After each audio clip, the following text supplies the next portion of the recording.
Il y a un enjeu gigantesque pour la France, c'est que enfin, nous nous réconcilions avec l'avenir. Dans une démocratie saine, un parti politique, c'est un laboratoire d'idées qui se présente aux élections. Aujourd'hui, il cherche avant tout à se présenter aux élections avec des querelles de personnes, sans vraiment, sincèrement se poser la question de comment sauver le pays. Je pense que le terme n'est plus trop fort aujourd'hui.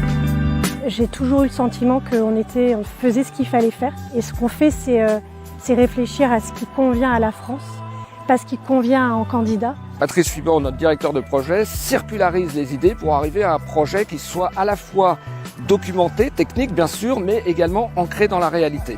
Je trouve que Rafik Smati a cette vision d'une France conquérante, d'une France du 21e siècle et d'une France qu'on veut léguer à nos enfants en bon état. Alors, ce que je pourrais dire de ce parti, c'est qu'il a l'avantage de créer des débats qu'on ne trouverait pas ailleurs.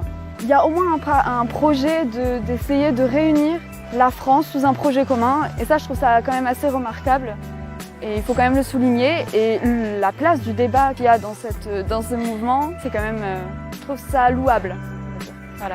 La rentrée poétique, partout, elle est caractérisée par un mot, c'est l'atomisation. Et nous, on rassemble.